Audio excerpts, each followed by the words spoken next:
In this lecture, I'm going to talk about electric potential, which is a little bit different from electric potential energy. I'll try to explain the difference between the two in the next few slides. You're probably already a little bit familiar with electric potential, although you've probably heard it called voltage. I'm sure you've looked at a battery at least once in your life, and you might have seen something on it that said 3 volts or maybe 1.5 volts. This is the voltage of the battery, or its electric potential. Electric potential can be a little bit hard to think about, so I'll talk about it in terms of an analogy with electric field and electric force. Hopefully you remember that the relationship between electric field and force is that the electric field, by definition, is equal to the force on some test charge Q divided by the magnitude of that test charge. The relationship between electric potential and electric potential energy is very similar. The electric potential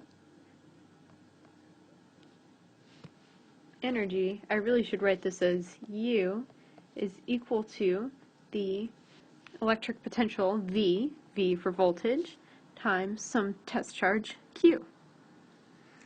So we can see a very similar relationship if we do a little bit of rearranging.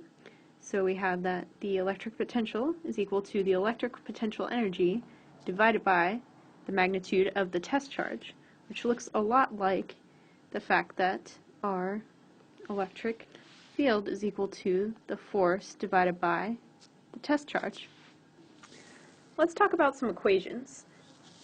Hopefully you recall that the electric potential energy is equal to K Q1 Q2 over R. So this means that the electric potential energy is dependent on the two charges in the configuration divided by the distance between them.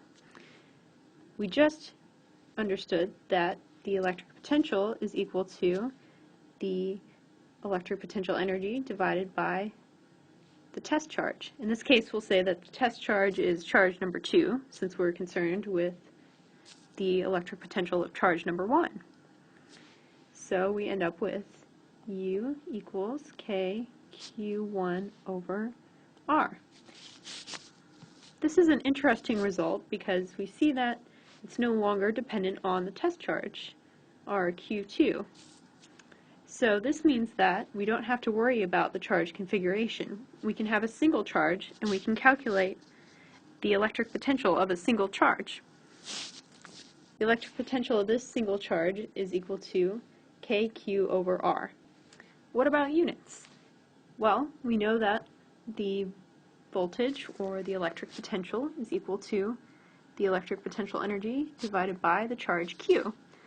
Electric potential energy is measured in joules, and charge is measured in coulombs. So we have joules per coulomb.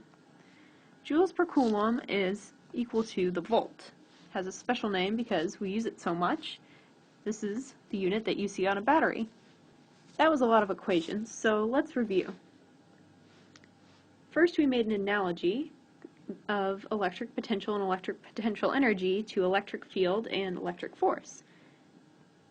We know that electric field is equal to the electric force divided by the test charge Q. Similarly, we know that the electric potential energy divided by the test charge Q is equal to the voltage, or the electric potential V. Like electric potential energy, electric potential is a scalar, meaning that it has magnitude but no direction. Voltage, or electric potential, is measured in joules per coulomb, which is equal to the volt.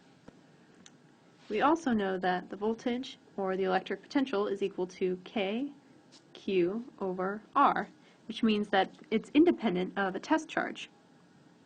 Catch you later.